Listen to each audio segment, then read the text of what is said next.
talk about the 4RR. I finally got done with the bike. The only thing that I haven't done to it yet was the sprockets. Get into that a little bit here. I'll start off with pretty impressed with how this bike turned out. It was actually a pretty fun bike to start with. When I had the bike stock, it wasn't this bike actually. I'll post a picture of my first bike that I had, which was a 40th anniversary 4RR. It was a cool bike. I brought it to the track stock, completely stock. I didn't change anything. I had everything completely stock on the bike. All the fairings, everything was just left original. And the time that it ran stock, if I recall correctly, I'll post a picture of the time slip, was like 14.3 at 95 miles an hour, if I remember correctly. But after doing a bunch of mods and stuff to it, I went and had it dynoed. It made 79 to almost 80 horsepower and like 28 to 29 foot-pounds of torque. I'll post the dyno graph and a short video here of it on the dyno.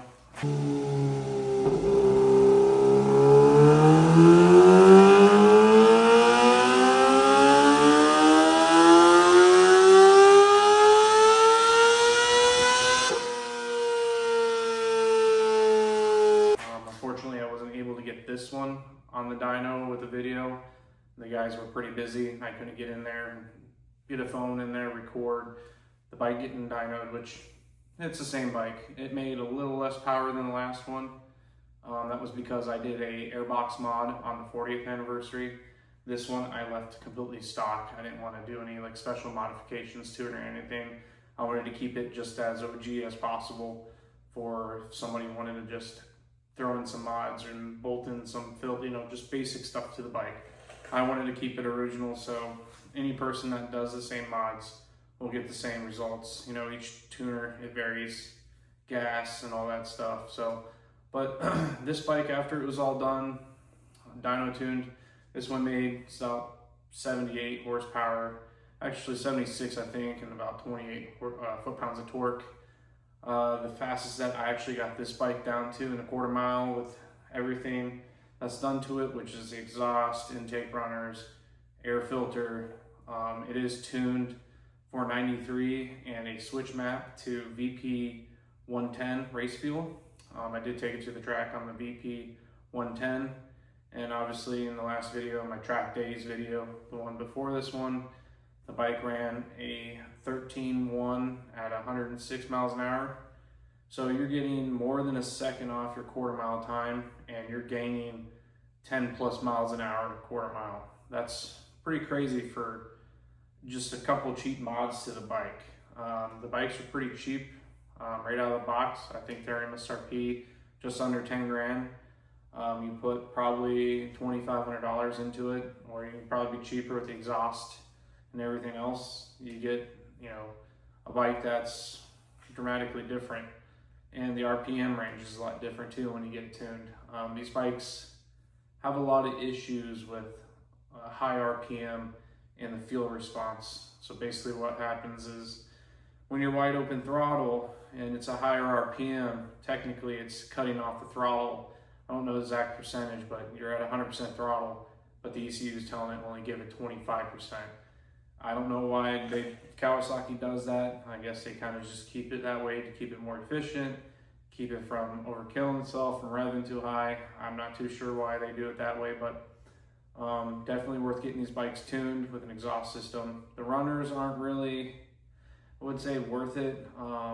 It does help smooth out the bar graph on the dyno. You can see the difference between TST tuning the bike. They didn't have runners in theirs. I had runners in mine. We kind of compared the graph to one another, and you could tell that the graph for the bike, like this one here, had a lot smoother top end, and it seemed like it just wanted to keep revving out, which is good for track purposes and stuff like that. I want to do the sprockets on this.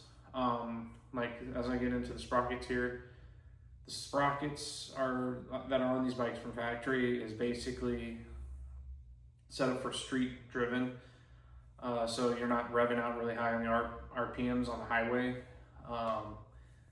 it does kill the acceleration on these bikes. So it's a good bike the way it is, the whole package, everything. I feel like if you take a couple teeth down, you know, in the front, and usually the rule of thumb is you want to do 3 teeth in the front and one tooth to 2 tooth in the front down. That will help with the acceleration and torque. I'm not sure what I'm going to do with it. I'm going to have to play with the numbers. I want to see what type of response it has, and also how much of a top end hit it will have. It'll probably pick up the quarter mile. I could probably get it in the 12s. I don't think I could get it mid 12s, unless I have somebody that's 50 pounds lighter than me. Maybe I can get it mid 12s with the new sprockets. But after running it 3 times consistently, the bike was running low 13s at 106, 105, no matter what RPM range I did. I did do rev it out all the way. I did mid revs, like mid shift before it would hit top end. Then I did a lower type shift, like where I'd shift a little bit earlier. All came out to about the same. Actually revving the bike out longer, actually got a little bit better time on it, and the speed. I look to do the sprockets probably here in a little while, and that's probably the last thing I'll do with the bike. I do have plans to kind of take it to Jennings or Homestead or anywhere that's got open bike night or day or whatever track is available, to see what it does on the track. Not sure what doing the sprockets are going to do on the track, but I do know that some people will go up to 51 teeth in the rear, which is about 2 or 3 teeth higher than what it is. I think factory's 48, if I'm not mistaken. So it does gain a little bit of acceleration, but at the same time you lose a little bit of top end. The bike, it's a fun bike. I enjoy the heck out of it. It's fun around town. It definitely catches people off when they're riding with me or around me. I've had a guy on a BMW S1000 actually kind of make a comment, wondering what type of bike it was, like what size, if it was 1,000 or 600. He was kind of shocked when I told him it was just a 400, and didn't really believe me. It's a very, you get with the leader bikes and guys like that don't really pay attention to you when you're riding out in the street. I've been ignored on this bike. People don't even pay attention to me. They think I'm some like squid or somebody who's not ridden for a long time, and it's like my first bike. But I don't know if you catch a glimpse in the corner there. I have a Ducati. I've had Ducatis for a long time, had multiple of them with all kinds of power ranges. I just love taking bikes and seeing what they can do.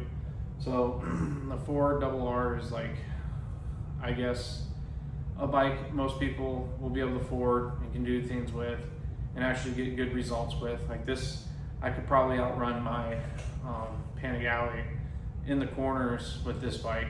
I'm not sure about my new one that I got, my old Panigale V4, just the base model. I could probably definitely outrun that bike in the corners with the 4RR.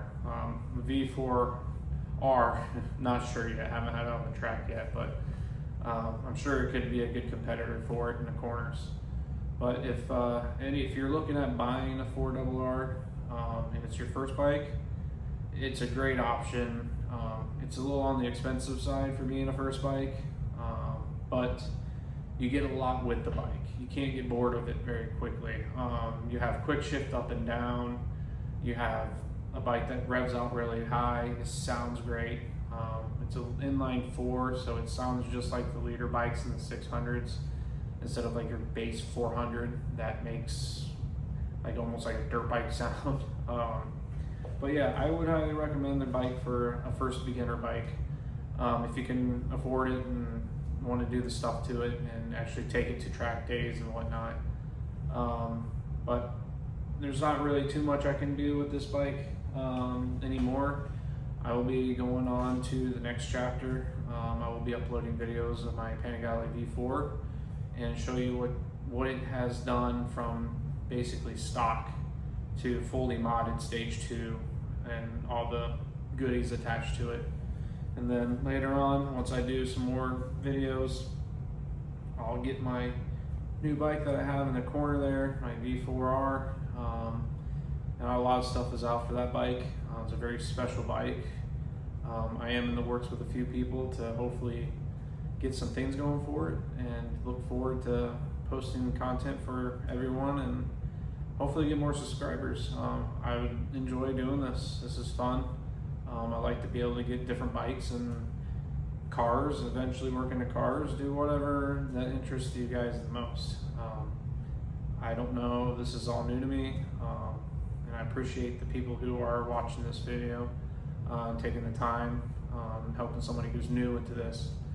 Much appreciated, and look forward to posting more content for you guys. So thank you.